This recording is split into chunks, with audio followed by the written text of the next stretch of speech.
Their coordination is the big thing, and I think this break, this like 10-minute break. Panel. Core, that's what they need. One over for you? Yeah, I think IG is going to win this one. I like the Venge semi-carry with the Legion Commander in the offlane, who kind of almost acts as a carry as well. Okay. So you're not going to drop off real fast, right? I think they have a nice balance, and I think Lone Druid is going to be totally useless. Okay. So you're going... I'm going IG. IG as well? IG. Right. Okay, well, it's a clean sweep in terms of the predictions here at the panel.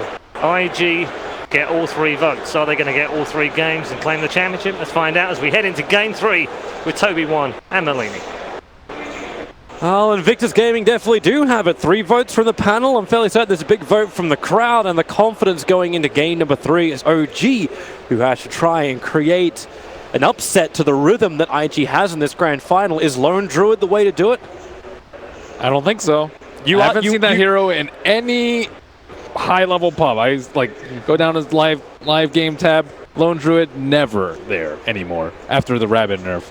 You don't have perma Rabid. It does seem that like OG has a lot of kiting abilities, like going through the Visage Suns, potentially with Entangle, Savage Roar, like all these things start to add up together. Yes, potentially there's a lot to work with. As well as having the early push, so at least the boxes the panel were looking for are getting ticked. So you're getting your push, you are getting a stable, safe lane core. It may not be the greatest, but then again, we're also looking at IG. Like we're going to see something slightly different out from them. With their draft, we're going to have that VS core coming in, the SF bit, the Legion Commander. Maybe that's not as different from them, but we're pulling them away from the Magnus. We're pulling them away from having either Monkey King or, do I dare say, Ricky. So we have to see a different style of game coming out here from IG. Is it though? They get Earth Spirit again. I guess they have a lot more right clicker in the mid. I mean, Shadow Fiend is not that difficult to play around. They seem pretty good about playing around OP. It just feels like Invictus Gaming's like in game 1 and game 2, the harassment of the lanes of OG was just on point. Achieving that with an Earth Spirit is going to be a lot more difficult than what it was having the Ricky or having someone like a Monkey King. This is the reason why we saw OG ban out and take out the Mag, take out the Lina, and then first pick up the Monkey King. Obviously, this is an answer for this game. Obviously, next game, Invictus Gaming will have first pick up, and they'll have to try something completely new. As if they can reach that game. Most of the panel, in fact, all the panel, and you all believe they probably can't reach that. I'm hoping they reach it just so we see more Dota. Ana can go crazy this game, though. The Ember? Yeah, he has to deal with ES and Legion, but it's still, I think, one of his best heroes, and he has a much better lane matchup this time. But once he gets the Lincoln Sphere, it should be a lot safer for him, right?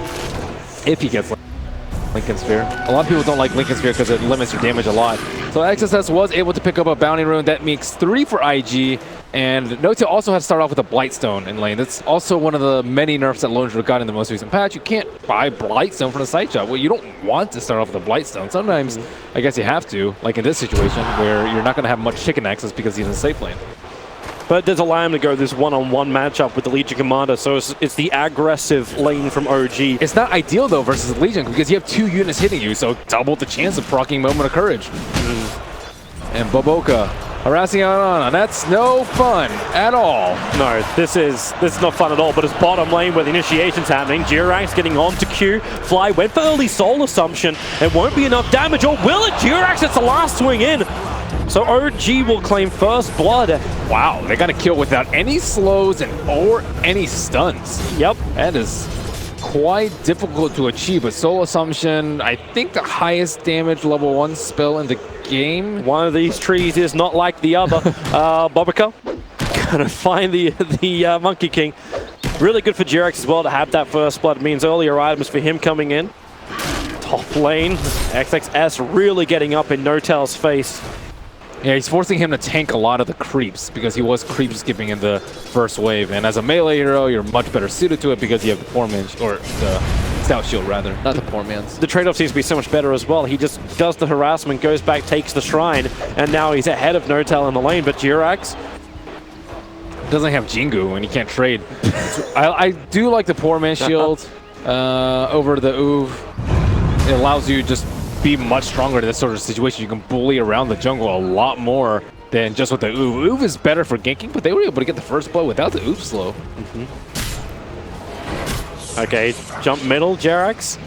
And if he can get a Searing Chain off, potentially there is the ability to go on to OP. But you also understand that, okay, well, he'll jump in. Where's that slow? Where's that stun? Anna can't get close enough. And, well, Bananas, they're meant to be healthy, not killers.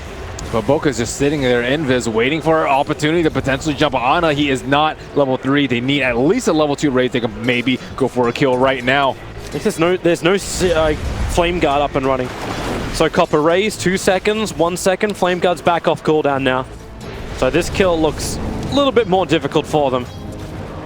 Monkey King is not there to help him out, and it would take 2 raises for him to pop that shield. It's pushing the lane too, but Ana is really low. Now, well, Ana gonna get attacked, rolling boulder. He'll dodge it. The Earth Spirit will go underneath the tower. He's gonna get the courier as well. Will he? Bobica, he'll lose his life, but courier will survive. That was an expensive courier as well, and had boots, and had a lot of other things on it. And Ana ended up getting the kill because of the tick from the Flame Guard. Pretty nice for him. Yeah, but he doesn't get the experience. That's the downside. Ana may be getting a little bit of nerves too. He actually misses Searing Chains, didn't hit anything with that. That's a good observer ward for Jirax. It's not going to get de-warded. The sentry was already committed, but it was committed a little bit further up. So Jirax can still not freely move around. And Boca wanting to deal with the Monkey King pick Quelling Blade. It also helped him see the neutrals that was attacking the Monkey King, so we've got vision of Monkey King that way. But can't really do that much versus S4. There's no home for Boca right now. I'm surprised they put that observer wall on the dire side of the river. Obviously, it's going to see from the dire side approach. It gives him high ground vision, which is fantastic. But it doesn't see the approach of the Monkey King. It certainly does not. Not that much he can do about it, too, except play on the left side of the creep wave. That's definitely his best option right now. And here's Jirax coming back again. He didn't actually go for bottle on the Xiao thing. That's pretty good for him. He needs to be able to dodge the Searing Chains, and he also has the stick early. Now here's your jump. Jumps in towards OP. Jirax, again, there's not really much for him to work with. It's more create space and let Ana have, for once, a decent start to the mid lane, even though it's 19-9 against 14-2. And that top lane is a straight trade up, 19-5 versus 19-1. Yeah, S4 doesn't really feel scared at all. Vengeful Spirit, I mean, it's decent, not a melee core. Oh, rolling in onto him. He was trapped onto the trees, but he didn't actually place a stone for the roll from Boca. So he's connected to the Centaur by Fatal Bonds. I don't think it's enough damage to kill him. I definitely do not think so. Well, there's not enough Shrine. So yeah, he'll survive, but Jirax, hello, able to find XXS over in the tree lines. Bobica gonna have to roll in, so Jirax wants to get away from this. Able to get up the hill. Orb of Venom, a real pain in the butt for a Monkey King to jump up. It's under attack. It is really good. Oop 2. Or sorry, or Earn 2.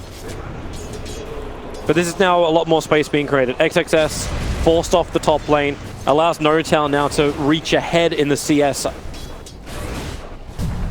Indeed. Legion was able to do some neutrals in the meantime. So maybe that CS not as valuable for the LC. So Bobica's not particularly rich at the moment. Still working on those boots. And compare that to the First Blood Monkey King, it's not very easy for him. Jirax still needs to get more levels. What do you think about like phase boot style on Venge? Do you like the early damage coming out from that, or do you like to lean towards treads a little bit more? Venge, or Burning really likes his phase. It does help you maneuver around the fight a lot, which is really important versus things like Monkey King ulti, Grave Chill, Ember Spirit, who you don't want to be on top of you. But you miss out on a lot of right-click damage. Early game phase is better, later game treads is better, but playing more for early game. And he also doesn't actually need to do that much damage to the Vengeance game because he has Shadow Fiend. So if he just stands there and howls people, he's still doing a lot of damage. So combined together, you just remove all the armor, then your damage is a lot more effective still. Some heroes have a lot of armor issues this game. Ember, even with the Veil, I think he might have to go for an armor talent this game. And the Axe has very high issues with his low base armor. Once he's called, sure, he's a lot, but... These trees are hunting Q. Ana coming in too. Oh, that's a big rune. An Invis rune. They're going to find Burning, but they don't want them. They actually are moving up towards Warlock. It's a lot more of a guaranteed kill. Ana not committing anything too heavily. They may be fair to bond up together, but Ana going for the kill he knows he can get. Radiant's top tower. And we see Fly able to absorb up experience in the meantime. He drops an Observer Orb behind the tower, so he's kind of free to just leech there if he wants. Yeah, almost up to level 4. That level 6 obviously very critical. Fly, fantastic with his familiars. We saw it in that winner's bracket final where you just start losing ranks as the split push was already going to be pretty damn good from an Ember Spirit, but when you add familiars to the back of it. Yeah, I think familiars are really good here. There's a lot of things for him to combo off of. Searing Chains, Axe Call. It's really good to prevent people from running against the Lone Druid. Even a Root from the Lone Druid could set up for some good stuns. At the same time, we're now reaching a point where IG can feel a little bit more aggressive. In fact, XXS, you can see No-Tell. He knew what was coming, but it's down on top of the shrine. The damage, it's high. You'll lose the Monkey King, and now in comes Ember Spirit. The Searing Chase hitting hard. SF's already going to go down. Bobica may join him, but it's a triple kill for Burning. Just sitting on the tree line, doing all the damage with Q to support him. You will be able to get that second kill, so Ana picking up Bobica. But can he get out? Burning and Q are with him. Ana needs just a range for the Spirit, so Burning, if he can do it, there's just Spirit away, but it's the other side of the river, well out of range of the swap.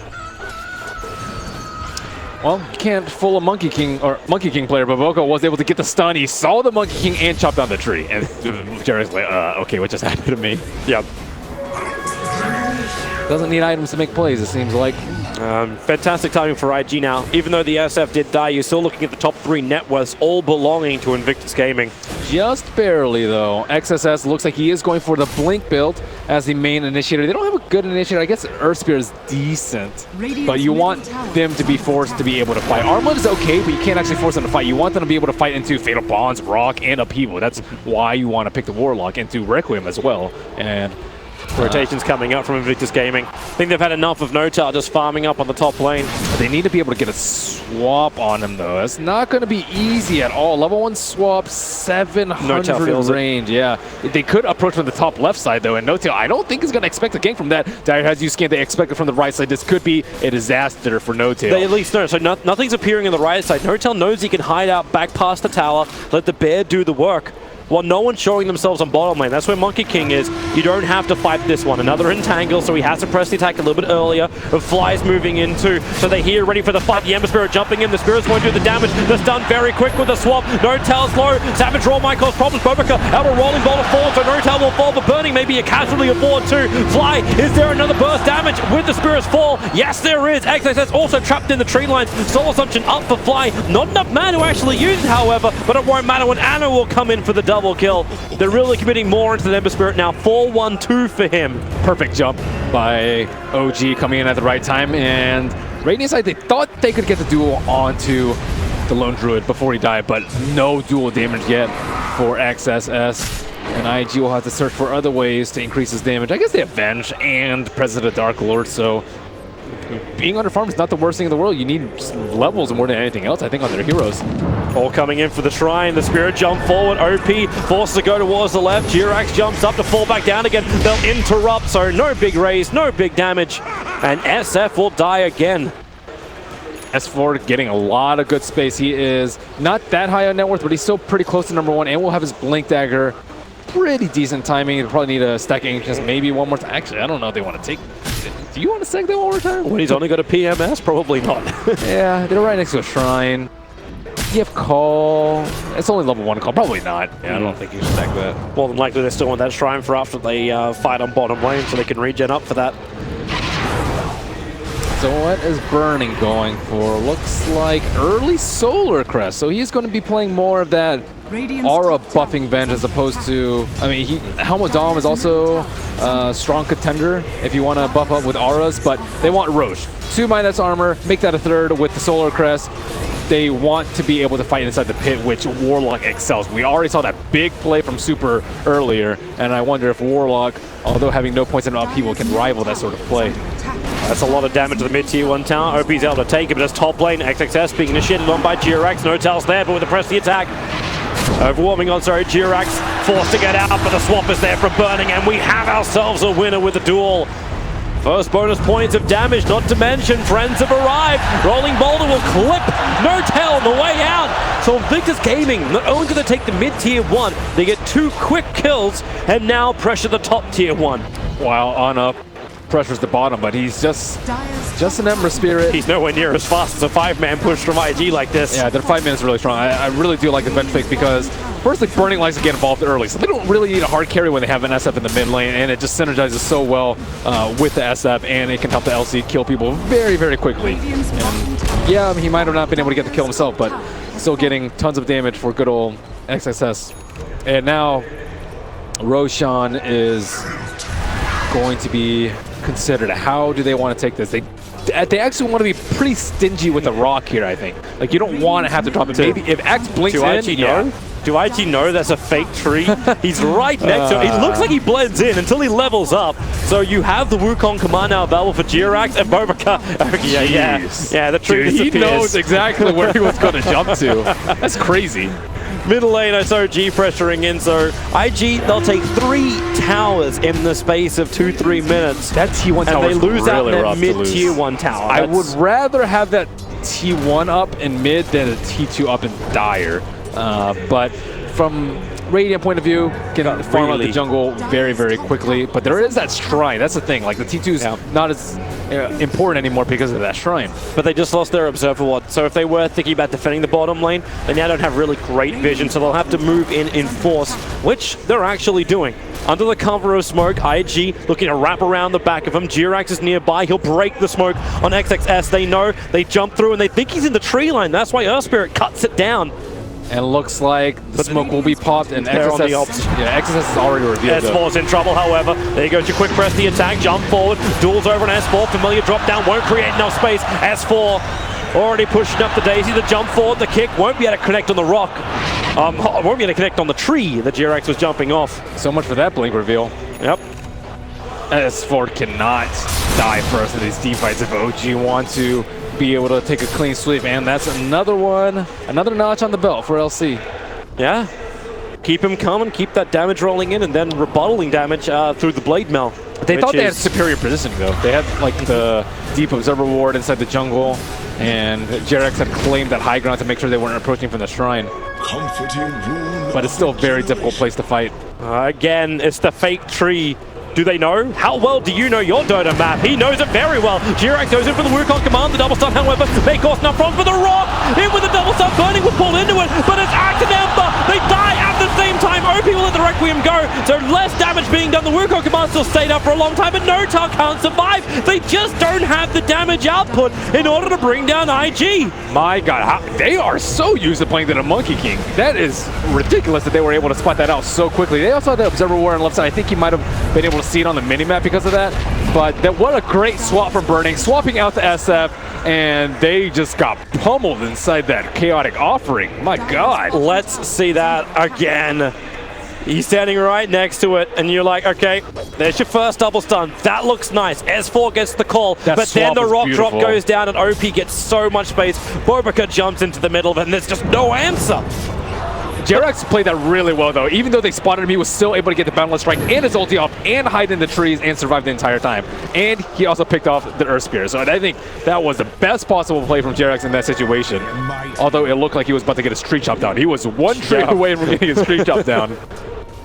Ember Spirit still struggling a little bit. No Veil picked up yet. Oh, they want to pick if they can get it. S4, blink the call. This will be something nice with a double damage rune. They have the extra damage, and S4 gets the Culling Blade off. They don't have enough physical damage to transition this into a Roach or a T2, it looks like. Rock is down, so they could think about objectives, but with only 20 seconds left on the timer, that's not enough time to consider how you want to tackle things next. Noto gets a free tower on the top. He's going for that Midas. He's trying to play recovery now, OG.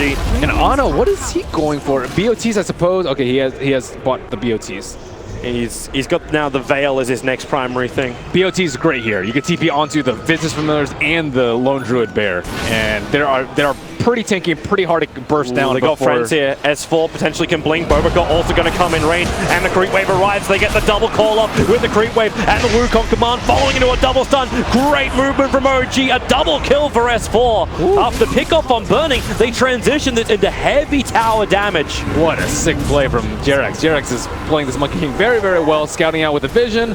And now he gets another side. Yep, he actually sees OP moving into the familiars, trying to create more space. Stun number one. Jirax fell off the tree, so he doesn't have his stun available just yet. But Ember Spirit, Ana comes in. Where's your extra damage? G-Rex misses on the double stun. He's looking for Q. In fact, Burning will swap him back in. 2 hits from OP is more than enough to deal with that pesky little monkey. And the jump out, Ana has the Spirit and Spirit again to get out of this. They already got their kills. You lose your Monkey King. And a Boboka buyback. So he was kind of in poverty mood. Surprisingly, he's not actually that poor despite buying back. He's still way Still richer than 17 minutes in. Well, Medallion used, popped on Roche. They don't have Monkey King to scout this out. But the Familiars, you can still TP the Monkey King in. It's going to take him too long to kill off Roshan. Yeah, this is not great for them. It is. Actually, was that a TP to the bottom shrine? It looks like it. Only level 1 President of Dark Lore on them, but this Roshan's going down pretty fast. Is at about a 3rd HP right now. How are they going to approach this? Warlock ult is still up. They know he's up there. Boboka's trying to take out the trees. The jump back out for the Monkey King. You know something is coming. Ana, does he Spirit in? How many of those are even left? Jirax jumps away, still fearful. His tree's gonna be brought down. No Tell moves in. The bear, they have to see inside the pit. The resummon Familiars, they're looking on top of Roshan. The stun! Roshan bashed SF for the time the initiation happened! The kick through! Ana is the agency model! It was killed off by OG! The Culling Blade will be there, but the Requiem Assaults is causing troubles, but not as much as the Wukong command. So your Ember Spirit back to life. He'll Searing Chains up, so XXS cannot steal the inventory. It's Ana who will take it, and Fly looks for his target. Boboka might be the easiest one. The Monkey King pouncing forward, but Boboka just rolling boulders away. But no! The turnaround! He'll find one! The Blade Mail is up. Fly does not want to hit him. The Familiar tries to create space. Ana still stalking them, however. He's got the Searing Chains back up again. Fly with a slow. Familiar's back up, but it'll go down as well. That's both of the waves of Familiars dropped, but at least OG were able to claim the Roshan.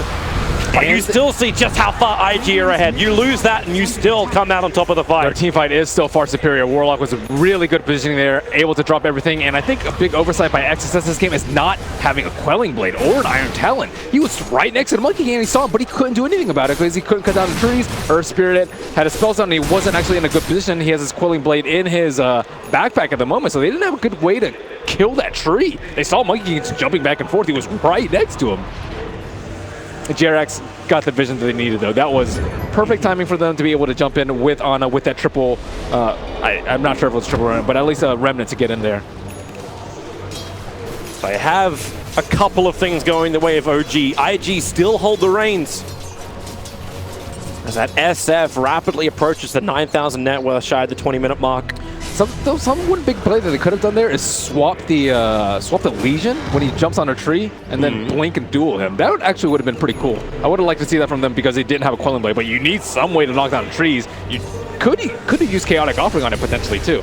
Yeah, it wouldn't be the worst thing in the world for them because without that they have to sacrifice the Familiars, which give a lot of gold and die pretty quickly when that far away from the Visage. And it's going to be more important to kill off that Monkey King. He picks up the 5 armor, so at least there's something to negate the negative armor IG's rolling with. But the Basher being completed now makes his ultimate, that Wukong's command, even more problematic for them. And it looks like Lone Druid also did not commit to the Maelstrom build. These two going to be doing the majority of the damage in team fights. Shadow Fiend closing in on BKB quite soon, although not particularly good against the Monkey King ultimate, which I think is going to be a big problem in team fights. But Lone Druid not super greedy this game. Maelstrom first. Dire Ops and Sentry go down, so no real good vision, and Lone Druid's not here. So there's no reason for OG to try and contest this tier 2 tower up bottom. It's a rough position to go to anyway. But the TPR from Monkey King leaves one of the observer wards on top of the shrine, just to the south. So they can see the movement out from Invictus Gaming and understand just what they're up against.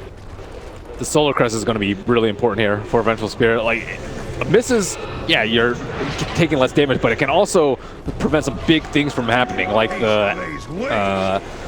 it can also prevent the bash from the Monkey King, which, like, if he gets bashed while trying to channel Requiem, that could be really bad for OP. S4's got a haster and he's searching for something. OP's going to show himself in mid, but S4 knows.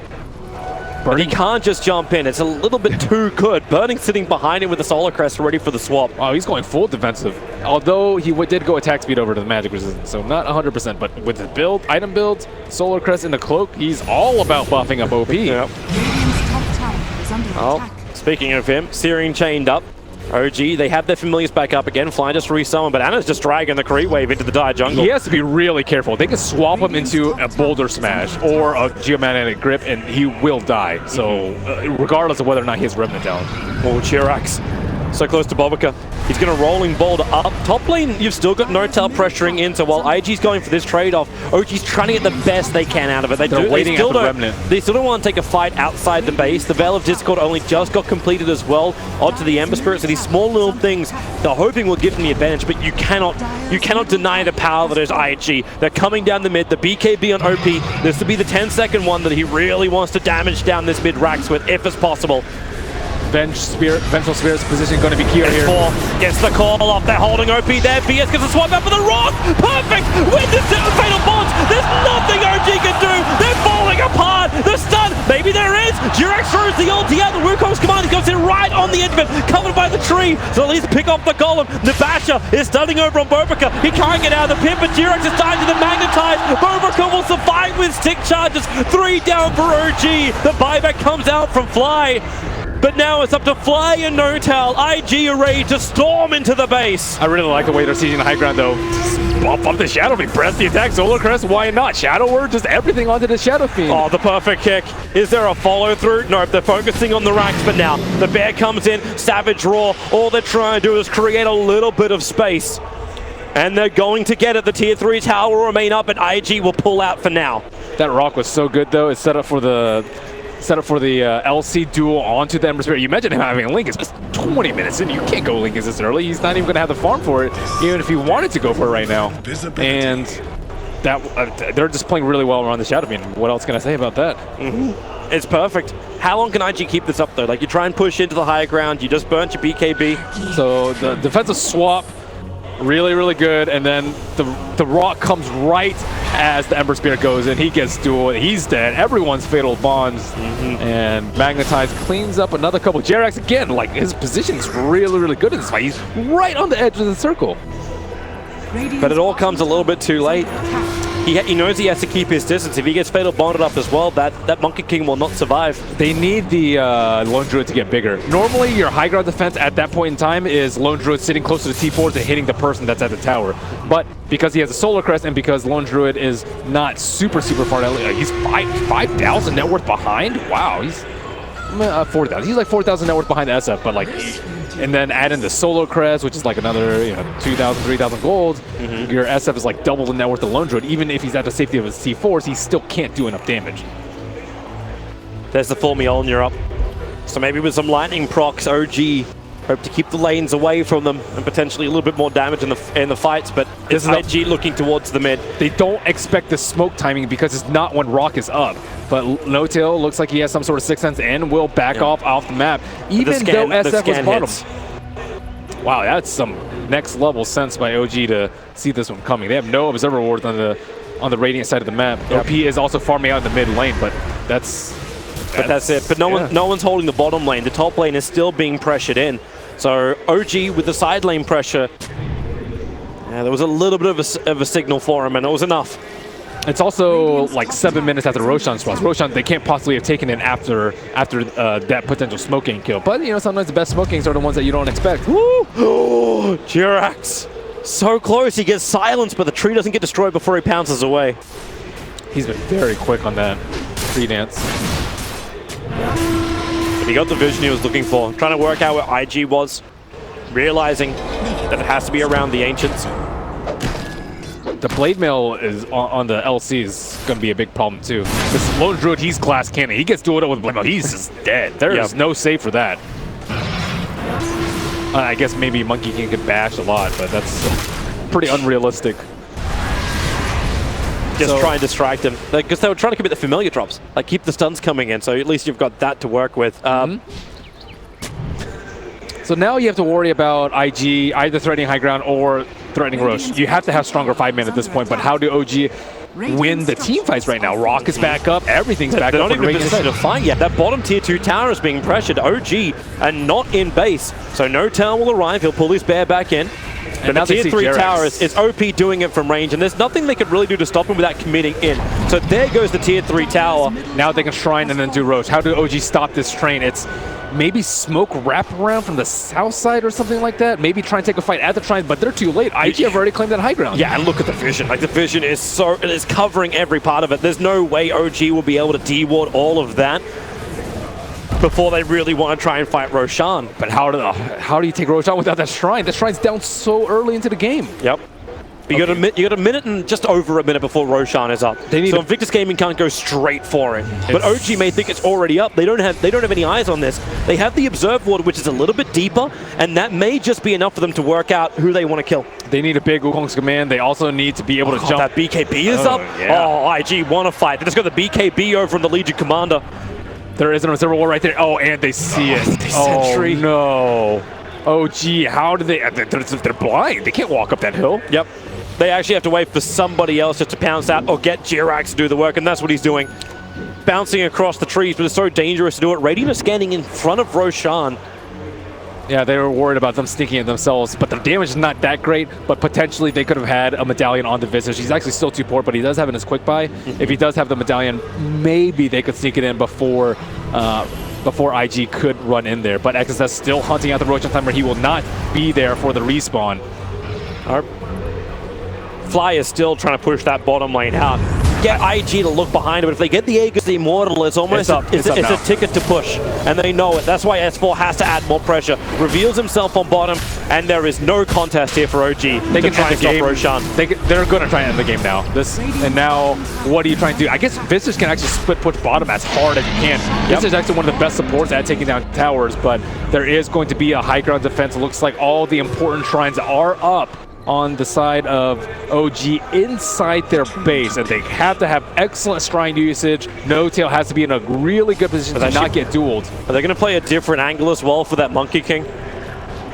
Because I'm looking for that. Yeah, he was sitting outside as a fake tree, hoping to go from the north side. He's been battling from the south side of this attack before. And S4, there's your taunt. They four-star him up. They're trying to bring the SF close towards the T4 towers. OP's in deep. The duel is out. You can say goodbye to the Monkey King, but OP has committed his BKB before the Aegis Immortal is triggered. No buyback, however, available for Monkey King. So have to clean up the creep wave and try and hold these towers. No tower with the range damage. OP's fine with this. He's getting pressed the attack. He's getting more life, and here we go again. The call, the drag back, and searing chains. This will be the Aegis the Immortal triggered off, but they need more. The melee right is almost gone down. XXS will now move forward. He'll be locked in position. The Blade Mail is up. Triggers his own BKB. There's no duel available, but again, another taunt. They hold the SF in position. The damage is done from IG. All they have to do is get out of here, and they're in a fantastic position. Q, however, he's the man left behind. Anna will not get the searing chains off. He missed the combination. So IG get out. The only thing that was lost was the Aegis. That was a really tough call by OP to use the BKB at the exact time that he did. He still had Aegis and he still has like half health, but he was chained very close to the T4s, and that prevented him from going even closer, because like maybe a straight 4-stab could have pushed him in, and they'd have to like fight into Wukong's ultimate potentially if like Monkey could have bought back. So he just preventively like put his team in a really good position because he popped his BKB so early. A lot of people like to save their BKBs for after the Aegis, but I think in that particular case it was very important that he was able to stop. Trying to be the aggressors. They just let the Wukong's command go. Lock in the SF. Triple Remnants being committed, but OP, the BKB won't save him, but the Magnetite is on the duel as well. Nowhere to go, bar down for Ana. He'll be brought down. Nortel on the run out of here as well. They have to go outside the Wukongs now, but Nortel, more issues. The stuns are there from Burning. Hold them in position. They're bonded together. The fate of OG is tied. As for the Blade Knob, can't do enough work. Nortel, the TB out. He still dies a fountain. Jirax took damage from Bobakar. It was enough to find the kill. Flies in no man's land. He will be pushing up the daisies as XXX triple kill for him. OG were trying something, a roll of the dice, and all that came up was Snake Eyes. The thing with this game for IG has just been playing around the SF, and I cannot stress how good they are about playing around the SF. From the press the attacks to dispel the chains, from the pipe, like when he's chained without press the attack, they were all there to save him for that particular fight too. He got his BKB off, he still got cold, but everyone was there. And like, look how close they are to the minimap. They're like right behind him. Boboka's there, he almost gets a stun before the remnants come out, and man. Oh, we go again. plus 80, haste rune to close the distance, and Monkey King will fall on the top lane. He's not even just entertaining, he's almost completing the idea of a full assault cuirass. And Ana needs to complete this Lincoln Sphere. He is just getting dueled far too much. But by the time that happens, Legion Commander is going to have so much damage. He could potentially get a Halberd if he wants to get rid of the Lincolns, but I don't think he's really worried about Ember getting Lincolns anytime soon. And if he does, whatever. They don't have enough damage to kill the SF if he does go for Lincolns. OP going for the Satanic now, so now he can actually save himself. Yep. And that engagement, you just trigger BKB, trigger Satanic, and turn around because OG showed they don't have enough damage to kill him off during that first little call time. They do have to worry about the damage output from the Axe, because Axe with Blade Mail is very strong, and on top of that, they can put the Mjolnir on him as he blinks into the fight. And with Fatal Bonds, it's going to be constantly ticking, and Mjolnir damage is going to be pretty big, especially if they can catch the Shadow Fiend without BKB during the entirety of the call.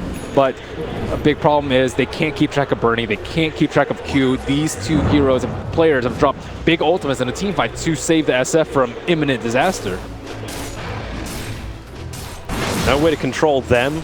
OG, it just has to be this fight from inside the base, but they can't jump the backlines is the big issue. SF is there hitting the tower with Solar Crest, and then do you just try and win the fight with buyback and hope that that is going to be enough to keep you in this? The buybacks are available there for Lone Druid, Ember, as well as Axe, so the 3 courts can come back. You need a more solid game plan than that. If you do that, they'll just push with the next Aegis, and they'll have like, what, 7 lives when you have no buybacks, and that's really, really bad. So they have to jump the backline somehow, maybe like keep Ember Spirit chaining the SF up front, run in the back with Axe, or vice versa, have Axe take care of the SF in front and meanwhile jump the back line with Monkey King. I actually think most of this relies on Jerax. Boundless strikes on Venge and Warlock at the same time. That could be huge when they're jumping the SF without BKB. A big Wukong's command, so that even if you swap the SF out, Venge is caught in the middle of it and then everything's getting beaten on by the soldiers. It's very important that potentially he could. But yeah, double pipe out from Boboco and Burning. It's all about saving OP. For the glory of the Shadow Fiend. He's not even the highest level on the Radiant side. LC is getting really close up there. Highest level and second highest in net worth. So yeah, you might throw everything at a Shadow Fiend, but LC compounded with this mass dual victory damage and the minus armor from the Terror and the minus armor from the AC. He's going to be hitting very hard. Yep. And OG need to kite him. They need to be able to... Well, they need to actually almost keep him perma bashed. That's where the Wukong's command can come in. It really is all on Jerax, I think, to save themselves in the team fight. Like, the bash is... They can't do anything if everyone gets bashed. They're so problematic, however. At least it's going to be on the side lane, so he's got a couple more trees to play with. Yeah. But if he's running on the tree line on the top, or like depending which lane they come from, you still have to sit to the very sides of the map, so there's that small little slither that IG can just move into. And he has to worry about just the line, so it's going to be the top. They probably need a gem on the Radiant side if they want to be able to kill him, because he does have a... Did he have the Shadow? He's got the amulet. They only have one source of detection, and that's just on the Warlock. And in his back... Okay, he just swapped it in. Yeah, but they need at least one thing But to Warlock's sitting on the back line. lines. Like, he's not going to be the man to just, okay, well, I'm going to throw that in. So it's a tree sitting a little bit further up. That's the Monkey King. He's the primary player here, Jerax. Lets the ulti go. There goes your core play again. The bash actually stopping OP from going in deeper. So Jerax has to commit the secondary stun. Then they swap back out. Familiar drop down holding Burning there, but he also has enough life to survive. Only just on the edge of the Wukong's command. And Invictus Gaming, you gotta feel confident now. Uh-oh. No Wukong's command. That's their only source of lockdown.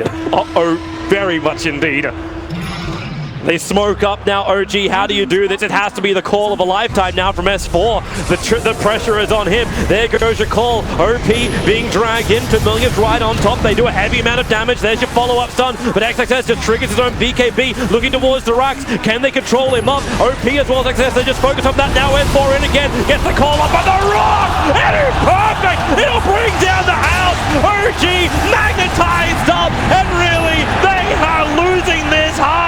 OG will buy back heavy, but they've lost their melee racks up on the top. They need a consolation prize. S4, he's able to get the dunk down, so Boboco will fall. No-Tell, maybe, no, Burning will swap him in. No-Tell, run away. OP too much damage, No-Tell can't be protected. He's gone. That's a dieback from him as well. And it's more, they just keep going. S4, jump in, look for the spin damage, get a triple kill. many spins off. The damage is there. He dunks too early over an OP, but Jirax with the basher and for Team 4 Towers, he still can't do it. The immortal Fiend stands over the corpses of the OG lineup. That's a wipe. That's bottom ranked as well. That's everything they have. No There's buybacks nothing available. left. OG, it may be time to accept their fate. That's a wipe. They really, without Wukong's command, they just have no fight really, and I do like how they were like, okay, let's just go for the wreck. They're not going to fight us. Notel's trying it. Q is standing his ground with the upheaval. Notel's got the range on this, so he's okay with that. And Q, low on life. They just want him down. Notel, he's got the movement speed. Q starts the TP. 2 hits from Notel. He savage draws to cancel it, so they'll at least get the consolation prize, which is Q. They should get the they have the consolation prize. But that's a mega kill streak overall, Q. Heavy amount of money in for Notel, but the base of OG is in tatters. I think one of the most important this game post-draft for IG was Burning committing to this save SF build.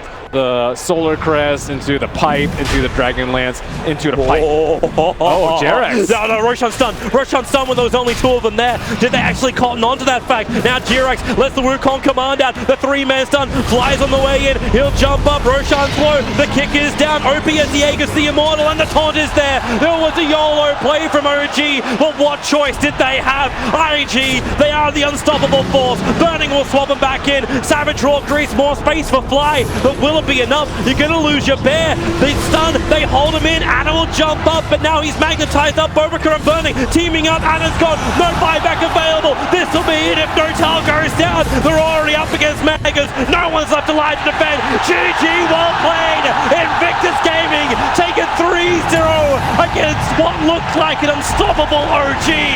Invictus Gaming win DAC. 3-0 against OG. What a feat. The crowd, the almost overly full stadium. Look at that relief. He's done it. Invictus Gaming have done it. China have looked for a Titan team that are able to dominate the scene, especially coming this close to Kiev, winning what was taken by a Western team last time around. Evil Geniuses were the champions of DAC, but in 2017, the title will belong to China.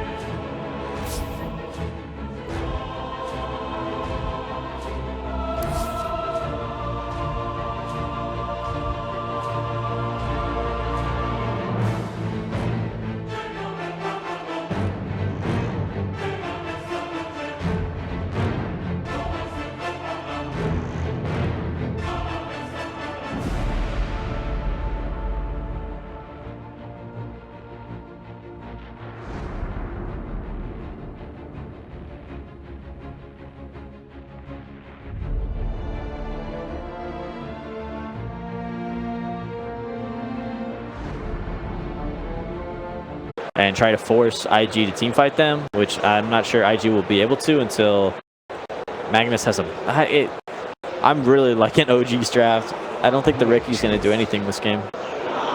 Centaur. Is that the jungler? Or is that the 4-position Centaur? That was a strange pick. Good against Spectre. I think they just pressure it. Like Rubik, Ricky, Spectre. It's like it's kind of a weak tri lane. It's not very damage heavy. They've got like utility and stuff, and they're kind of hard to play. Who's playing Centaur? Who's playing? Who cares? Make the lanes work. They'll figure it out. Who are you taking then? I think I like OG's better. I'll take OG. Yeah? Okay. It's a pretty weird jump. It's very... 4-position Centaur. I'm kind of down to try it. I like OG's lineup either way, whether they run Jungle Enigma or Right. 2 for OG, are we going to get a full house? No, we're not. I'm going to go with IG because OG's not playing Illusion Heroes. 10 seconds remaining. But they lost on those. And they'll lose again. Okay. Strong stuff from the panel. We like that a lot.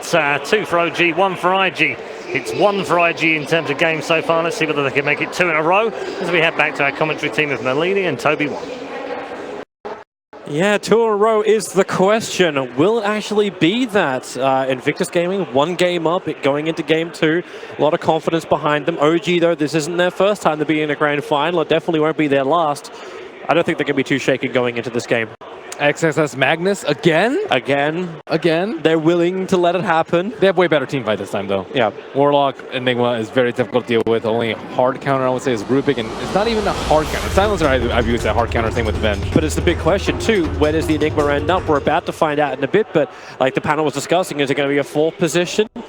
Running that Centaur? Is it going to actually be like the switch up? We saw S4 on camera having a bit of a conversation at that last pickup, the debate. And I wonder if the question was, do you still want the Enigma at that point or not? We're going to find out. Let's go into the game as color-wise, you can work it out. Enigma in the hands of the purple. Jirax and it will actually playing. Jirax. Yeah. This is confidence to do it against a Ricky. That is certainly true. That's why I was like, that's very unlikely that they are going to do it. And Boboka certainly delivered last game on the Riki. So that's why I would be even more hesitant to do so. And man, this guy was godly at roaming around against an Earth Spirit last game. You see him invading in. So, okay, well, if you're going to run an Enigma, we send 4 heroes smoked up from Invictus Gaming to invade it into the OG jungle. Ward up some of the camps. And you actually depend, like how much can you protect? You just put observer wards on the high ground near the 2 small camps next to the mid lane. Is that the safety zone? Not really. Nowhere's really safe from Riki. You have shrines, which I guess helps a little bit more now because he can't chase you down so far. But you still have issues getting XP, not getting your clarities popped. Look at the ward control they're doing here too. Are they going to commit both of the observer wards? Like the first one on the northwest side of the Ancients. Bobika's holding on to his second obs. Because he could just sentry to block up the camps too. So S4 is going to reveal himself. Okay, when you run into an invisible wall like that, you know you just bumped a Ricky. So Boboka wants to perhaps snipe the chicken too. There's a lot of things he can do in this early game. And it looks like the first deny will come out onto the top lane. So it's actually OG putting Fly and No Tail on the top lane, having S4 in the safe lane, of course already scouted out by the Centaur, or by the Riki. Yep. And now Riki will continue to hunt down Jirax. Yeah, and Jirax will probably end up just giving him experience. So it won't be like the Riki we saw before with no experience. He'll just watch Jirax very, very closely. And it's the bottom lane where S4 will have a hard time on that Centaur because he's going up against 2. The Rubik will try and push him out of the lane. Spectral Dagger's already flying his way too. S4's got the PMS. So the damage from Q is going to be negligible, especially once returns up for S4. And hello, Riki. Sentry for Sentry. It's up on the hill, and it's in range, so Jirax doesn't have any vision on the hillside. And no more sentries, no dust. He's just going to have to go to a different camp. But Boboka's okay to follow. Oh, maybe he's trying to juke him out. Juke him in the trees. Boboka's like, okay, which way is he going to go? As long as there's no observer ward. But he's got an observer ward sitting up on the top side. So even if Jirax does try and juke this, it's not going to work. Jirax is becoming the courier. That's what he's actually becoming. That was a very nice attempt at juke, though. I will give him that. That's not something that you see too often, and then Boboka potentially could have wasted a lot of time. It probably would have worked a lot better if it were nighttime and if that observer weren't there, but Boboka's happy to leech. Jirax has to be counted the experience.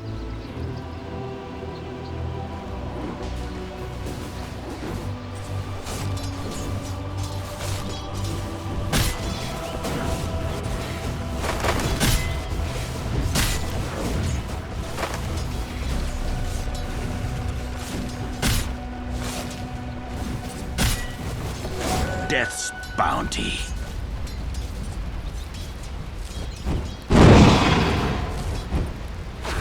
Illusion. Elemental gold. First blood. First blood. This one's gonna be a scorcher.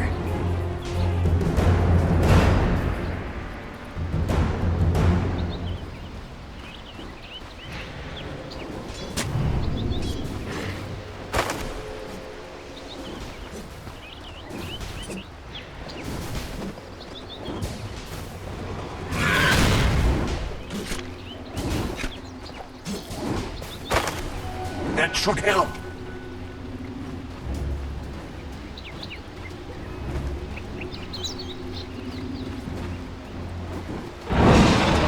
All right, welcome back, everybody. As you may have seen, IG able to claim the first blood with the leaner in the mid, and that is a beautiful start for Invictus Gaming, while Enigma still having issues in the jungle thanks to this Ricky Mara rotation. And welcome back, Merlini. Hello.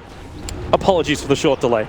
Lena had to chase the Invoker very, very far. This is a tough lane. And I thought that Nibu were going to pick in the last series, but potentially thinking that it was going to be a very, very tough matchup, did not opt for it, and it looks like Ana is suffering a little bit of the same fate, although OPCS is not amazingly good. Baboka, he would love to get that courier, but Llamas no. Enigma is slightly ahead in terms of levels, and they do have that one sentry ward on the high ground, but that does not mean Jerax is free to roam wherever he wants. Because even taking the courier for himself, bringing boots across the river. Jerax doesn't have mana for another conversion. What's he actually going to do now? Does he use the Invoker Shrine? Oh, no, look, he's even trying to bait the last hit out. And he still got it. Yeah, it was Bobica who actually claimed it. But now, with the battle, Ana brings him the cold snap. Bobica has to put down the smoke screen, but one more attack. Bobica's so low. Oh, he got his infants! So close to death, and Bobica will TP out once again. What, is there the problem child, and well, rotation in from Q. They get the light strike array. Ana tries to the sunstrike go. Q will walk into it. The damage from the tower will not enough to bring him down. Invictus Gaming, they're all over OG like a hot rash. Oh man, Baboka again on this Riki, just causing so many problems. And I think Invoker was caught out there because he's probably thinking, do I hit the sunstrike? Do I shoot in base? How long is he going to wait for him to TP out? And normally it's the players playing against the Invoker that are constantly fearing for sunstrike, but it might have gotten him killed right then. Oh boy, oh boy, oh boy. Invictus Gaming, you couldn't have asked for a better start. You do still have the issues, the fact that Centaur as well as Juggernaut are still #1 on the CS board, so on that front, you're still getting a hell of a lot, especially when this happens. The Sunstrike will miss the timing. S4 still has double edge, but he doesn't have to use it, so Burning will lose his life on the off lane. He was just way too close. He just straight got hit by a hoof stomp. Overconfidence, lapse of concentration. You'll need a lot more of that. Remember, this is a best of 5. Normally, people are even more cautious when there's Sunstrike in the game, but not Burning. Nope. My eyes are on the creeps. My eyes are on the farm, and Babakur, my eyes are on him leeching once again. Maybe, I mean, potentially he could have even wanted to die, I suppose, to front on top lane, but that's not generally something that you want to do as a Spectre. Real troubles. The smoke screen's down. He's going to get out of range of it, but with both Laguna Blade plus the Fade Bolt, the damage is too high. They trigger off the dust, and there's not enough real damage, even with Fatal Bonds connecting them. Q's not taking any more hits. Bobica still revealed. Malefice, you have enough mana from Jirax. Oh, he has to use Invoker Shrine too. That's not good for Invoker. He's already died twice. Normally you fall back to the jungle, formations and whatnot. Yep. But yeah, that's not terribly great for him. Burning, playing around with No-Tail in the top lane, just trying to prevent himself from getting Omni Slash, and No-Tail is not able to connect. But No-Tail's still happy with this. You force Burning off the lane, like he only just came back up here, and all the damage you take, Burning has to give consumables. You just commit a healing ward. So easy regeneration. It's bringing the attention of the Rubik towards the top. And Ricky is also starting to roam around, so maybe he turns his attention to the top, and this is where Enigma can just start to get proper experience inside the jungle. He'll do it underneath almost the Observer ward that is down there from Invictus Gaming. So that is the upside that IG know exactly what he's doing. And No-Tail, spin TP out, the rotations will be in vain from IG. Do you see Invoker's net worth right now? Oh my goodness. He is number 8 on net worth. Number 8 on net worth? Number 8. Okay, he just went to number 7, but he was number 8. Yeah, this is not a happy day for Ana. Like that hand of Midas timing, we talked about like Ana being targeted in game 1 with the Alchemist, where it ended up being that late armlet into Radiance timing, but this game is going to be a very late hand of Midas. XSS feeling that gank out. He has Observer ward, but it's far to the west. He at least knows that the Enigma has made the maneuver. The maneuver, which may not be read easily, is No-Tail, but actually, yeah, there's another Observer ward back behind the Tier 1, Tier 2 tower up on top lane. And Baboka is also treading in that area, trying to scout out where exactly this Juggernaut is. Maybe it could be for the Rubik. Like, the pulls just happened. Like, unless No-Tail, because No-Tail doesn't have spin TP available. He's got 17 seconds before he can use that. But with only one creep underneath the tower, N0tail, oh, he jumped out. He'll have to spin to commit to this one, or does he? The pickup is there from Q. There wasn't enough mana. The Mango Charge was available. Stampede will be used just to get N0tail out of jail. Wow, that was almost a sick play from Burning. He spaced himself almost perfectly in between himself and the creep so that it could have just killed the creep and now not the spin with Cold Snap. They need to keep the vision over on Bobica, but he could just jump for the Sunstrike. Bobica, too fast. Oh, too man. furious. Back to the T1 tower. That is really bad losing a T1 tower this early in the game. 8 minutes, Invoker has no T1, he has no Shrine, he has Enigma taking up his jungle. He does not have very many places to recover. There is the big advantage. I'm going to keep looking towards him on that bottom lane. S4 already with the hood up and running, so when he initiates in with the blink, he's going to be able to initiate in and survive. A lot of the damage from Invictus Gaming is not really going to be as effective against him. You look for the damage out from the Lina. Again, he's tanky and resistant against it. And the Spec doesn't really do a hell of a lot with the Empower from the Magnus. And the Magnus himself, he's actually got some good CS as well. But it's actually going to go for Arcane Boost. So both Blink Daggers, timing should be roughly the same. But it still feels like OG's going to have a lot more power coming into this 10-15 minute mark. And N0tail's coming in again. Burning's already let the Spectral Dagger go. And N0tail, Phase Boots on cooldown, he can't reach him, and no Omni Slash available either. So he would have had to rely on the spin damage to find the kill. Yeah, perhaps maybe with the Sunstrike too. The phase is very nice for that situation. Maybe some players would consider the treads for the attack speed benefit with the Empower as well as the extra agility, but the extra phase certainly helps chase people down. He's going to be on top of the Warlock a lot. He has to deal against the Stampede, so phase probably the better choice here. The Sentry just saw OP go into the tree line. Jirax will try and roam around the side, so at least there's one invisible there. But you don't have Black Hole yet, so the instant stun isn't going to be there yet. But Hoof Stomp is available. But it's going to be top tower being attacked. So smoke up, IG's going to rotate towards the top. Fortification's already gone out, and you've got N0tail desperately trying to push this. But with Spin, starts off the TP, and just in time, Invictus Gaming are not there to stop it. They'll be able to stop the push, but the TP went directly to bottom lane. So N0tail, after doing the attack, forcing the rotation from Invictus Gaming, they push to bottom lane now. They could have potentially TP'd in with the Magnus there. If you tried to spin TP, you just RP him because he was very close to the tower, but looks like they did not want to pull Magnus off the bottom lane, or perhaps they did not want to reveal their smoke position on top. But that smoke will not yield anything. Burning still struggling a lot in terms of farm. Maybe not as much as Ana, but still struggling as a Spectre. He will pick up an Iron Talon to just farm up the jungle. But Boca, what you doing? He wants this.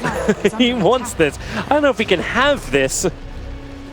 He has to run away back to the safety of the wave. So no Sunstrike damage on him. XXS. Okay, he's Spectral Dagger. Jump in. RP. Hold him in position. Sunstrike looks like on Burning in the Black Hole from Jirax. Holding him here. The support is TPing in. It's the Invoker on his way. But can Ana get in range of Burning in time? Jirax, thanks to the stuns, it may be possible. Shockwave out. Jirax is dropping down low. He needs 2 more attacks at least to kill off Burning. One will not do the work. Burning retreats out just in time. And it is run home Burning. I wonder if Ana's going to try and go for a Sunstrike right here. Nope, he just invoked Alacrity, or actually he just swapped Alacrity. Oh, maybe. You can see Burning, he's going to Shrine. He's going to Shrine for safety. Nice and safe play from him. I like how he tries to get involved with kills early, though, as a Spectre.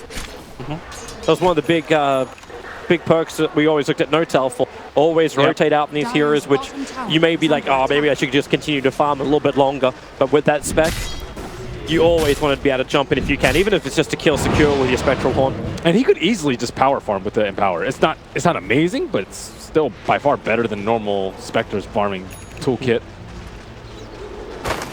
And that was first Black Hole used. No Midnight Pulse on the Enigma. I think he actually skilled 2 in the Malefice to deal with the Riki. Yeah, and it was a big issue that he didn't have enough damage in the Black Hole. Sunstrike came out and it hit before, but no one was actually there to follow up with the Black Hole. Well, that's a wonderful regeneration for him that lasted maybe 0.01 seconds, thanks to Bobica once again.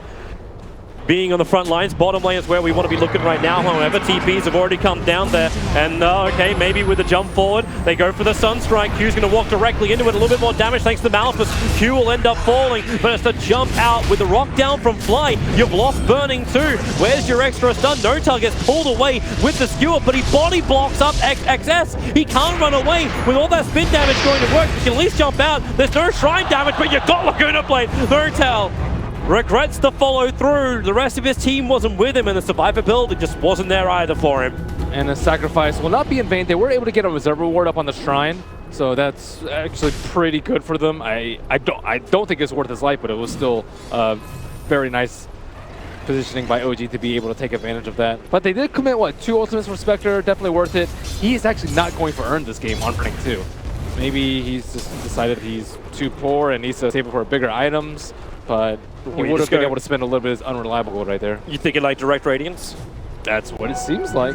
Although Radiance doesn't have the best synergy with the Magnus. Again, you want like an AM type hero, a hard right clicker with tons of attack speed, tons of agility. Well, do you mess with G-Rex then? Like, do you look for the early Diffuser Blade, reduce that mana, make Black Hole if he does go for the mech, a little bit more of an issue for him? Potentially. I'm trying to think of better builds for the Spectre this game. If you want to go for an agility build, perhaps. He's got Radiance in the quick by now. Radiance is kind of the standard. I think if he were going for a right-click build, he would have just come in for Treads a lot earlier and Treads Diffusal Manta. Yeah. It stops the Blink Dagger if your X wants to go a little bit more aggressive for that Fly. Does he want to commit the Sentry? He will. Observer and Sentry is down. Bobica doing the wrap around. It's the Ricky dance. And that Observer Ward is right outside Dire's Sentry Ward. Oh boy. Bobica knows something's funny is going on. They're keeping in Rubik from the top side, Magnus from the... Okay. Oh, we thought he was actually going to come in from the bottom. But no, they're just going to walk in. This will bring him underneath the Observer and Sentry of OG. But the pickup from the Rubik, Spectral Horn forward. The Cloud will actually separate them. G-Rex get a 3-man hole. But where's the follow-up? Notal wants to come in. Starts off the spin. The damage can be on the Q. The Horn Stomp! Perfect from S4. Catching out 2. The RP will finally be able to connect. Skewer him up. Light Strike Array and bring him to their knees. OP with the double kill. S4 still wants more with a double edge and damage from Ana. They need a little bit more damage than that, but they don't have the Light Strike Array. Stopping S4. OP able to get in range of the shrine. He's regenerating up quickly. Ana on the run. Deafening Blast can't create up space. He'll be killed up by the Shockwave. S4 can't touch Light Strike Array. It's a triple kill for OP. Positioning is spectacular. That was a great Black Hole by Enigma. I thought OP was going to cancel it. He wanted to cast Light Strike Array, but then he kind of just walked into it. So it ended up being a 4-man Black Hole from them, which was pretty big until XSS comboed 2 people with the RP into the Light Strike Array, and Spectre did end up dying there. So this pickup was pretty important. We see Lina slay from the bottom side, Stampede to close some distance, and I think she could have probably stunned, and the Shockwave was not enough to finish him off. Damage looked like it had already been done. Fatal Bonds, Sunstrike, but look at this RP from XSS right there. And of course he gets the turn back, and that little bit of distance matters a lot. Yep. It's that timing we're talking about. While it was a little bit hairy in game number 1, obviously we saw the beautiful RPs later on, but it's that timing, it's that skill, it's that mechanic ability that comes out from him, which is the reason why both Ben and I were flagging just how great that is from XXS. And also, they're much better about using their shrines this game in OG. Notal, he just goes for it. There's help here, the rock will fall, and the Fatal Bond's connecting over on 2. It looks like OG's going to get some freebies in the mid. Nice Obs Ward and Sentry Ward placement. They definitely did not expect that play from Notal right there, just gunning for them as soon as that hit. Of course, the Stampede probably caught them off guard too, but they were not ready to fight. They're trying to run forward. Jirax, Malphus comes off cooldown right now. Burning's making his way forward. Jirax going to give him a bit of a stomp, but it's Q with the Feybolt will find the kill. Nice grab, Laguna Blade as well. The spin, the damage is big from Notal. He's going to focus down towards Burning. Bobica the Sunstrike. He doesn't run back into it, neither does Burning. In fact, Bobica goes in. He goes aggressive, looking for the kill over on Notal. It's not going to happen, however. Both teams will back up. And damn, that Lina comes back quickly. Gotta love talents. He actually suicided with his Bloodstone. He denied himself during the Omni Slash, it looks like. Yep. So it was only the one kill at the start. Yeah, they weren't able to get any kills on the Juggernaut there. He almost died at the end. Bobica is not scared too. I thought he was gonna run right into that Sunstrike, but they almost finished the Juggernaut off with that last little bit of the Spectral Dagger. Nice play from him. they're setting up kills where it looks very low probability. Still a bit of a downside though when you start losing Bloodstone charges at the beginning, but it's no stranger for OP. I mean, it was the opposite way around with his Storm Spirit. But big group up, smoke up, out of range of any Observer Wards of OG, and there are 3 of them on the dire side of the river, but all of them will miss out. The question is now, with those Observer Wards down, you don't see anyone farming up in the jungle. There's no one pushing the mid lane. There's no one... Okay, we'll now get a little bit of a vision of Spectre farming up the bottom lane, but it's Ana. He's the main target. There it is again, but the pickup! He was skewering him back. It still will be enough damage to find the kill. Alacrity stolen as well. The Fatal Bonds connects all 4 heroes of Invictus Gaming. They didn't even have to commit Haunt for that too. So Spectre can just keep peacefully farming on that right side of the map. That's a pretty good call by him by not to actually Haunt there, because he would have lost out on a lot of farm or had a TV back, both of which aren't particularly good for them. RP down, not the longest cooldown, 120 seconds at all levels, and they need to be a little bit careful about the Enigma just kind of farming up. He was very poor, and he was hindered a lot by the Riki, but now that he has Midas and going to pick up his GPM or cooldown talent fairly soon, he could start getting a lot of gold. Well, might also be worth pushing the Enigma up to level 15. Give him as much space as you possibly can to get that gold talent, get towards the blink, get towards the BKB.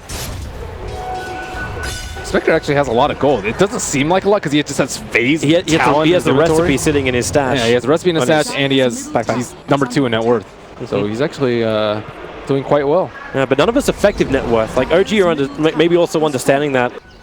Well, maybe it's a good thing for him. It's like, well, they don't see that I have anything on him. Maybe they don't feel like he's that close to Relic because he did not have the best early game. He was against a Centaur. He gave an early kill. He's 0-3 actually, but he's number 2 on net worth. So I think this score might be deceptive to OG, who think they might actually have more time than they do. Yep. And I feel they need to focus more on the other heroes. The 6-1 Lina, the 3-1 Magnus, like. But you're underestimating Empower if you think that Spectre's going to be poor. You can actually farm Ancients. Spectre farming Ancients is just not something that you're usually used to. Dire Scan's able to scout out the fact that Juggernaut as well as the Warlock are around there. Obviously, it doesn't ping for multiples, just says someone's in the neighborhood. Also shows the reason why Ana was so confident farming the lane. So actually complete the entire pipe on S4. I was wondering what he would like look towards, like if you would consider going in for the Aghanim Scepter a little bit faster, but it looks like he wants to complete the entire pipe first. So now both things have to start thinking about Roshan. If you're the one that wants to fight, you can force Roshan if you want, if it won't put you in too compromising of a position. Well, Rock is up, Black Hole is up, and thanks to the Observer Ward down, they see OP farming. But also thanks to that dire Observer Ward planted by IG near the Radiant Ancients, they see a lot more, but the Omni Slash OP completely isolated. Oh, there goes some more Bloodstone charges, but thanks to negative 30 seconds, plus the Bloodstone charges, he is already alive again. That's 2 ultimates. Not only the Omni Slash, but the Stampede as well. And now they still have 2 big ultimates in the Black Hole and the Warlock ultimate, but Stampede can mitigate a lot of the damage from the Spectre during the Haunt. And the Juggernaut, that's another tool for him to be invulnerable in the team fight. So No-Tail will start on Roche himself, but he's not very strong. They don't have... And maybe IG doesn't think they're going to do it. Like, as long as Fly's behind them. They have an Observer Ward way in the back. Yeah, close to the Asians. And they haven't seen him run away yet, but that's the tree line. They don't actually see a hell of a lot. That tree needs to get cut down. And they now see the first thing, which is Fly. But Smoke will break. XXS still looking for the initiation. S4 jumps in. The skill will drag him down. The RP catching 2. Plus the stray stun over onto the Centaur. No Stampede available. They're still stuck inside the smoke screen. Warlock will fall. S4 will join him. OP so low. No-Tail's come out. The Roshan pip. The Light Strike Array holds him there. The Sunstrike. OP will even dodge that. OP gets a triple kill. Invictus Gaming, they can do no wrong. That Observer Ward, though, and the scan, it hit onto IG.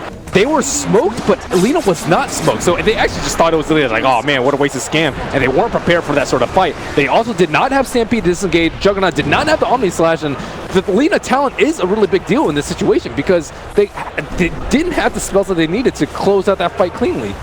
Boy, and that was really and they go again. The blink, the skewer, Ana goes invis, but he is brought down anyway. That Observer Ward placement, look at that one. That's Riki too, but Boca just setting everything up. Yeah, XSS makes it look easy, but here we go again. That was almost a 3-man RP. It was, thanks to Q, it kind of was. He stole the hoof stomp. He was the one that controlled up S4. Not a spell you want to be giving away. You want to give away Double Edge, and a beautiful stun by OP right here. Jirax just zoned out at the start of the fight due to the Spectre of Radiance. He knows that he can't really go into the midst of the fight. But that's kind of the payoff that you go for when you go for the Midas first on the Enigma. He wants this. He's going for the tower, Burning to the navel, but S4's also here, so Burning tries to solo contest Notel. I think he also gives enough respect to the fact that you do have the Omni Slash up. Burning can find himself very quickly dead, and I'm sorry, what? 3 Aquilas. 3 Aquilas? Is this the Ricky build? It's pretty good damage, I suppose. What do you actually get from the Bastia Aura? You're missing out on a lot of armor, I guess. I mean, that's unusual, to say the least. Like 2.1 regeneration, great, but you could have afforded a Yule Scepter, which is another way to disable off Enigma's Black Hole. If you're going for Mass Wraith fans, you might as well upgrade them, right? You might as well. Really? You're going to say the same thing to a person who's just feeling so far behind they get mass braces? Yo, he has 9 agility, so that's great because it stacks, you double dip because of Empower, right? Right? Yeah. I'm not even convincing myself here. Would you like another straw to clutch? I mean, it is 9 agility versus a 6 agility on the Wraithman, so you're getting like an extra 4.5 damage per Aquila, which is not bad. That's, you know, it's hard to make a case for, but I can see where if there was a Magnus, it'd be like, okay, Baboga, nice troll, haha, good joke. But you know, he right clicks a decent amount. Well, we'll see if it works out. If it's good mana regen too, right? Mm-hmm. Except it doesn't give you any extra. It's like 2.1. Well, you don't get any. Oh, you don't even get any extra intel. It doesn't actually give you any more mana.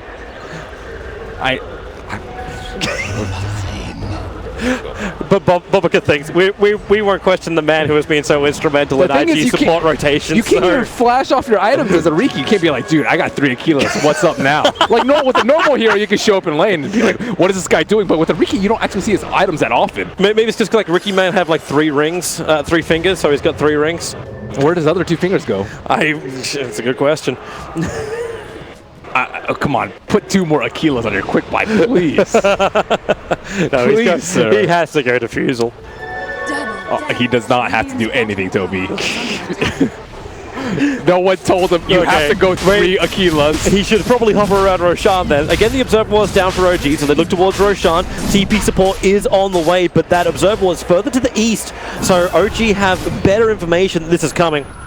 But every ulti is up, so smoke will be there. The smoke will break. Spectral Horn comes out. Got to keep your eyes on Roshan. Fly drops the rock, and the Final Boss will connect up OP as well as XXS, so they can't blink in, so they come out to fight. Roshan's still so low, but so is Burning. He can't get out the Midnight Pulse. The concept doesn't work, but Burning! He's still alive on the hill! OP will start doing the work. The army will hold him there!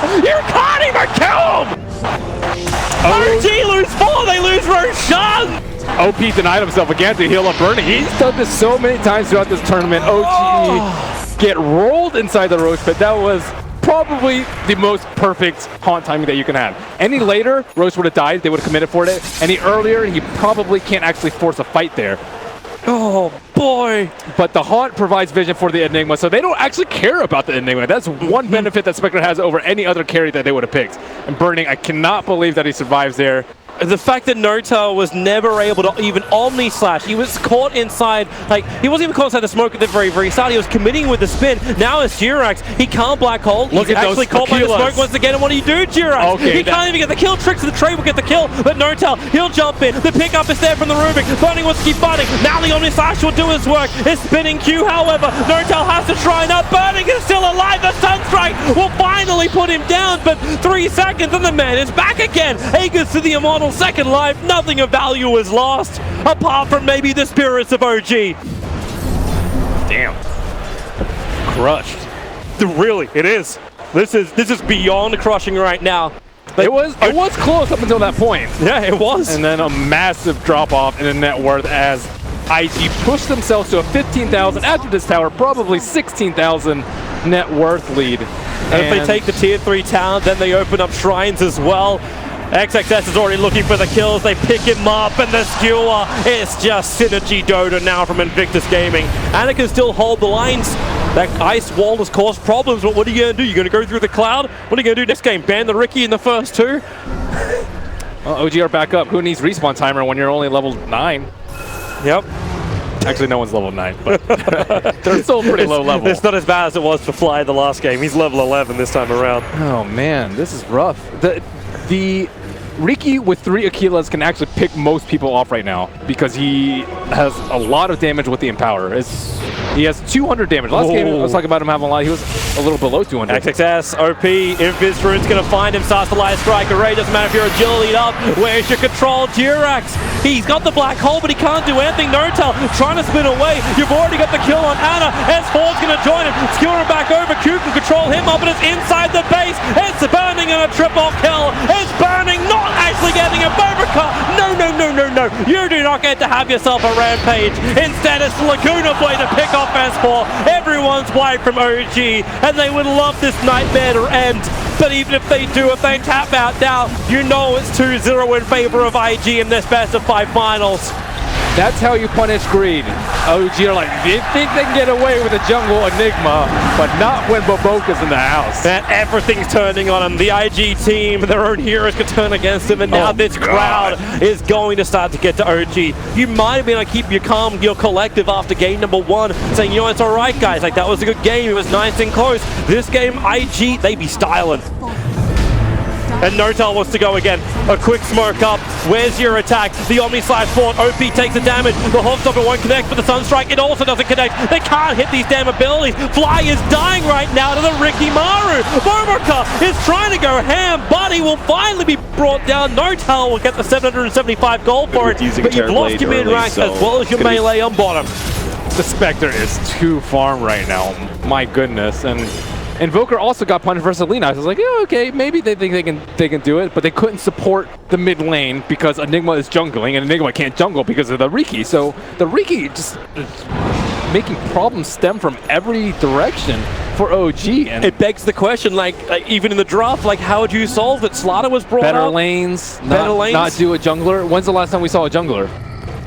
We did stage probably. That's why the panel was sitting there going, it's a four position centaur because you can't run the jungle against him, like a roaming almost like Earthshake style centaur. I don't know. Well, they thought they could pressure the Spectre lane. Spectre plus Rubik is not very strong. Warlock Juggernaut is way stronger, especially if you have the top first range creep denied. Yeah. So I think that IG preemptively prepare for that, but how could they see the lanes coming? They had the Good Riki. luck, Dotel. S4's coming down for the room, bro, because there is just done. It's just murder on the dance floor. There goes another one. Anna's gone, and you're going to lose the Omni slashing Juggernaut too.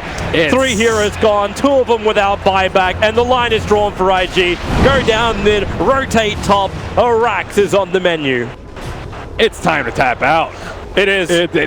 We thought that, oh yeah, Centaur, he's pretty tanky, right? Nope, just dies in 2 seconds. Haunt just kills everyone on the radius side. Their game plan was pretty sound though. They group up, they have, I think the decision to go for the Midas over the mech on Jerax might have been a little bit hasty for him, just because they weren't even strong enough to do the team fight. Oh my god. He can't even get out of that. This is GG. Invictus Gaming, 2 games up. Nothing against them in the grand final. They are 1 win away from getting the entire grand final of DAZ in a whitewash in front of their home crowd. I think that's a Boboka MVP if I had to choose. Yeah, he played pretty well in game number 1, but game number 2 was startlingly better. But what do you... Okay. You're now reaching the point, it's like, do you start switching up your draft? The Monkey King's been banned out the first time, but you let Magnus through multiple times. You haven't stopped Burning's farm. Even on Spec, who doesn't synergize as well with the Magnus, it's still finding the openings. How do you change it? It's... You might need to start picking Alchemist in the first phase.